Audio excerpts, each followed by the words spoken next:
నమస్తే, నేను మీ Gopi. Welcome to our channel. Aghori ఈ పేరు గత 2 నెలల నుంచి సోషల్ మీడియా కావచ్చు, లేకపోతే మీడియాలో కావచ్చు విపరీతంగా వైరల్ అవుతున్న పేరు ఏదంటే అది అఘోరి. తర్వాత అలేఖ్య చిట్టి పికిల్స్ సంథింగ్ ప్రతి ఒక్క వారం కొత్త అప్డేట్ వస్తూ ఉంది. దాంట్లో భాగంగానే అఘోరి మాత్రం ఆ ట్రెండ్ అయితే తగ్గట్లేదు. సో ప్రస్తుతానికి అయితే మాత్రం అఘోరి అరెస్ట్ అయిన సంగతి అందరికీ తెలిసిన విషయమే. అఘోరి 14 రోజులు రిమాండ్ చెంచల్గూడ జైలుకి అయితే అఘోరిని అయితే పంపించడం జరిగింది. సో ఏ కేసులో పంపించడం అనేది అంటే అఘోరిని ఒక 10 లక్షల రూపాయల స్కామ్లో ఆమెను అరెస్ట్ చేశారు యాక్చువల్గా. ఎందుకంటే ఆమె మీద ఒక మహిళ వచ్చి కంప్లైంట్ అయితే ఇవ్వడం జరిగింది. తర్వాత పోలీసులు ఆమె అదుపులో తీసుకుని కోర్టులో ప్రవేశపెట్టిన తర్వాత ఆమెకి రిమాండ్ అయితే విధించడం జరిగింది. తర్వాత అఘోరి మీద రోజుకు ఒక ఎలిగేషన్ అయితే రావడం జరుగుతుంది. అందులో భాగంగానే ఈరోజు అఘోరి అకౌంట్లో సుమారు 2,18,00,000 రూపాయలు ఉన్నట్టుగా ఒక వార్త అయితే బాగా చక్కర్లు కొడుతుంది. ఏంటంటే అది ఆ 2,18,00,000 కోసమే వర్షిని అఘోరి వెంట పడుతుంది అని ఒక టాక్ అయితే వెలువడుతుంది. ఎందుకంటే గత వారం నుంచి కూడా ఆ వర్షిని వాళ్ళ పేరెంట్స్ ఎవరైతే ఉన్నారో సో వాళ్ళందరూ కూడా మా అమ్మాయి మాకు కావాలని వర్షిని వెంటపడ్డారు. బట్ అఘోరి అరెస్ట్ అయిన తర్వాత నుంచి మా అమ్మాయి మాకు కావాలనే మాట ఎక్కడ నాకు వినపడలేదు. ఎందుకంటే సో వాళ్ళకి తెలిసిపోయింది మా అమ్మాయి ఎందుకు వెళ్ళిందో, మా అమ్మాయి ప్లాన్ ఏందో వాళ్ళకి తెలిసిపోయింది. సో తెలిసిపోయిన తర్వాత వాళ్ళ అమ్మాయి రిటర్న్ వచ్చినా ఒకటి రాకపోయినా ఒకటి, ఒకవేళ రిటర్న్ వస్తే మంచి అమౌంట్తో రిటర్న్ వచ్చిందని వాళ్ళ పేరెంట్స్ అయితే ఆశ పెడుతున్నారు. అంటే వాళ్ళు ఆశపడుతున్నారు. లైక్ ఎట్లా అంటే మా కూతురు ఒకవేళ రిటర్న్ వచ్చింది అనుకో సుమారు 1 కోటి రూపాయలు వెనకేసుకుని వచ్చింది, అఘోరి దగ్గర తీసుకుని వచ్చింది అని ఒక ఆశాభావంతో వాళ్ళైతే వ్యక్తం చేస్తున్నారు. సో ఇదంతా పక్కన పెడితే యాక్చువల్గా అఘోరి మీద నిన్న నైట్ ఇంకొక కేసు అయితే నమోదైంది. ఏంటంటే ఆ కేసు రేప్ కేసు అయితే నమోదైంది. ఒక మహిళ అఘోరి పైన రేప్ కేసు అయితే పెట్టడం జరిగింది. సో ఆ మహిళ పేరు మరికొద్ది గంటల్లో రివీల్ చేస్తాను నేను. సో ఎందుకంటే అఘోరికి మీ అందరు డౌట్ రావచ్చు, అఘోరికి లింగం లేదు, సో అతను ఎట్లా రేప్ చేస్తాడని. సో అయినా సరే అఘోరి రేప్ చేశాడు అని ఆ మహిళ కేసు పెట్టింది కాబట్టి ఖచ్చితంగా కోర్టు కన్సిడర్ చేస్తుంది.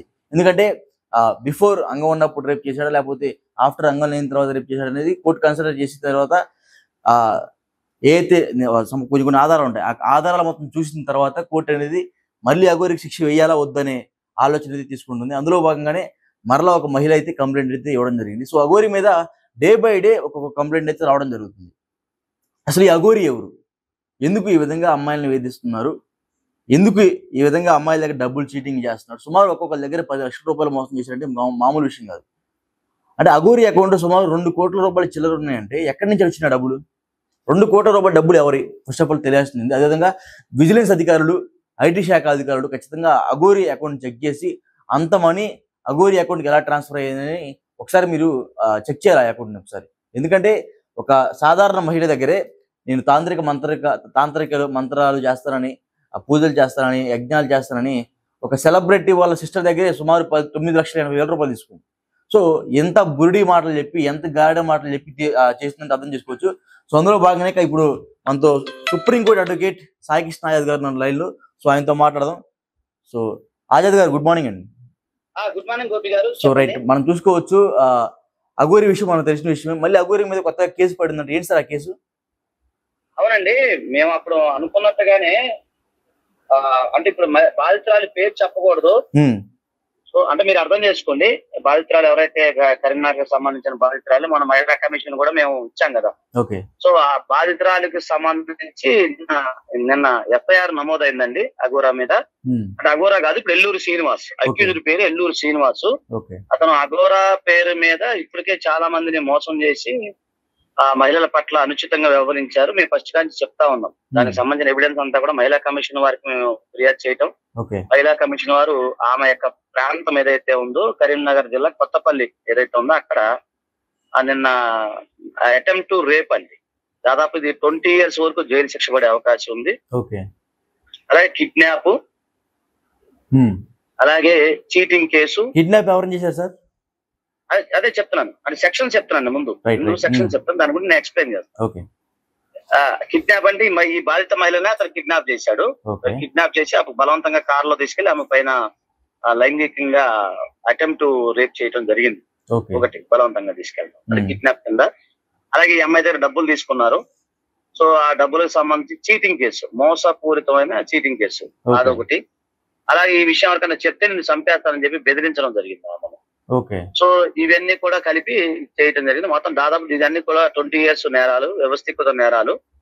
సో ఇప్పుడు అతన్ని చెంచలగూడ జైలు నుంచి రేపో ఎల్లుండో మేము ప్లాన్ చేస్తున్నాం, అదే పని మీద ఉన్నాము. సో సో అతని మళ్ళీ మాకు కరీంనగర్ జైలుకి తరలించే అవకాశం ఉందండి. తరలించే అవకాశం ఉంది. మీ కాడ ఎఫ్ఐఆర్ పెడతా, కానీ పేర్లు అవన్నీ లేకుండా మీరు అవి బ్లర్ చేసి చూపించాల్సి వస్తుంది. తప్పకుండా. అది ఎందుకంటే మొట్టమొదటిసారిగా ఇప్పుడు మనము దీని గురించి చెప్తాము. ఓకే. సో ఇంకొకటి ఏంటంటే అతను తీసుకెళ్లి అతను అరెస్ట్ చేసి ఇక్కడ నుంచి పీటీ వారెంట్ మీద అరెస్ట్ చేస్తారు. మన చెంచలగూడ జైలు నుంచి కరీంనగర్ జైలుకి తరలించే అవకాశం ఉంటుందండి. Okay, right. ఇంకొకసారి sorry for the interruption. So Aghori account లో సుమారు 2 కోట్ల రూపాయల పైచీలకు డబ్బులు కనపడ్డాయని ఒక వార్త అయితే చక్కర్లు కొడుతుంది. ఏంటది? ఉన్నాయని అంటున్నారు. అది ఎంతవరకు వాస్తవం తెలియదండి. ఒకసారి అంటే పోలీసు వారు దాన్ని ఇన్వెస్టిగేషన్ చేసిన తర్వాత కోర్టులో ప్రొడ్యూస్ చేసిన తర్వాత అప్పుడే మనం నిర్ధారించగలుగుతాం. కానీ ఇప్పుడు జనరల్ గా మీరు అన్నట్టు వార్త చక్కెర్లు కొట్టేదాన్ని మనం నిర్ధారించలేము. అయితే ఉండొచ్చు అనేది ఇది నేను లీగల్ కి సంబంధించిన అంశం కాదు. కానీ జనరల్ గా నేను ఒక సామాన్య ప్రేక్షకుడుగా సామాన్య వ్యక్తిగా ఆలోచిస్తే మాత్రం ఉన్నాయని నేను అనుకుంటున్నాను. ఎందుకంటే అతను చాలా మంది దగ్గర, మాకు తెలిసిన వ్యక్తుల దగ్గర, అంటే చాలా మంది బాధితులు ముందుకు రావడానికి భయపడుతున్నారు. ఇప్పుడు వస్తారు. ఇది ఆల్రెడీ ఆ రోజు కూడా చెప్పాను. నేను దాదాపు 10-15 రోజుల మధ్య మీకు చెప్తా ఉన్నాను. అంతకుముందు స్టార్టింగ్ లోనే మీ ఎవర్స్ టీవీలోనే స్టార్టింగ్ లోనే మనం ఫస్ట్ చెప్పడం జరిగింది. అప్పుడు ఆ రోజు నుంచి కూడా. సో నేనేమన్నానంటే ఫస్ట్ కాడ నుంచి కూడా చెప్తా ఉన్నాం. ఈ రోజు కూడా ఇప్పుడు అదే చెప్పేది మీకు. ఏంటంటే బాధితులు చాలా మంది ఉన్నారండి గోపి గారు. ఎట్లా బాధితులు ఉన్నారు అంటే ఇతను పేరిట పూజల పేరిట పూజ వామాచారపద్య XYZ పేర్లు ఏందన్నా కానీ 10 లక్షలు, కొంతమంది దగ్గర 5 లక్షలు, కొంతమంది దగ్గర 8 లక్షలు, కొంతమంది దగ్గర 3 లక్షలు ఇట్లా డబ్బులు వసూలు చేశారండి. సుమారు మోసపోయిన వాళ్ళు 50 మంది బయటకు ఉండొచ్చేమోనండి. అంటే దేశవ్యాప్తంగా నేను చెప్పేది. అంటే రాష్ట్ర వ్యాప్తంగా నాకు తెలియదు కానీ దేశవ్యాప్తంగా ఉండొచ్చు. రాష్ట్ర వ్యాప్తంగా మాకు అనధికార లెక్కలు చెప్తున్నాం. అధికార లెక్కలు అయితే మేము ముగ్గురే మనం లెక్కేసుకున్నాం. కానీ నలుగురు లెక్కేసుకున్నాం. నాలుగో వ్యక్తి రేపు వస్తున్నారు. అనధికారికంగా మా దగ్గరికి వచ్చిన మాకు ఫోన్ కాల్స్ కానీ మా సోర్సెస్ ఎవరైతే ఉంటారో, అంటే కొంతమంది ఉంటారు కదా మాకు సంబంధించిన ఈ కేసులో ఉన్న వాళ్ళ వ్యక్తులకు సంబంధించిన సోర్సెస్ కానీ దాదాపు ఇప్పటి వరకు అయితే 9 నుంచి 10 మంది 12 మంది దాకా రావడం జరిగింది. కాకపోతే వాళ్ళు ఏమంటున్నారంటే సార్ మేము పరువు గల కుటుంబాలు, మా పరువు పోతాయేమని కొంచెం వెనక ముందు వేస్తున్నారు. సో వాళ్ళు కూడా వచ్చే అవకాశం ఉంది. అది నెక్స్ట్ ఒకటొకటి పాపాల చిట్ట బయటపడుతుంది. మరి ఇక్కడ లెక్కేసుకున్నా, మన రాష్ట్రంలో లెక్కేసుకున్నా కూడా మీకు ఆయన చేసిన మోసాలు దాదాపు 60 నుంచి 70 లక్షల రూపాయలు మోసం చేసినట్టు మనకు కనబడతా ఉంది. Okay, right. సార్ నాకు డౌట్, యాక్చువల్ గా అఘోరికి ప్రస్తుతం అయితే లింగం లేదు, బట్ రేప్ కేసు ఎలా పెట్టింది ఆమె? రేప్ కాదండి, దయచేసి అర్థం చేసుకోండి. అటెంప్ట్ టు రేప్ అంటారు. ఓకే. అంటే అతను అంగము లేని పురుషుడు. అంటే ఒక ఉదాహరణకి ఒక మగ వ్యక్తి ఉన్నాడు, అతనికి చెయ్యి తెగింది అనుకోండి, అతను చెయ్యి లేని వ్యక్తి. ఒక అతనికి కాలు తెగింది, కాలు లేని వ్యక్తి. సో ఇతను కూడా అంగవైకల్యం అలాగుంటది. ఇతనికి అంగం లేదు, అంటే అతనికి ఆ అంగం తెగింది. అది తెగడం అంటే అది కొన్ని ఇన్ఫెక్షన్ వల్ల జరిగింది తప్ప అతనేమో శివుడికి అర్పించుకుంటాం, శివుడి కల్లోకి వచ్చి ఇచ్చేయమంటాం, అది ఇజ్రాగా మారటం అవన్నీ కాదండి. ఎందుకంటే అతను పురుషుడిగానే మేము భావిస్తున్నాం.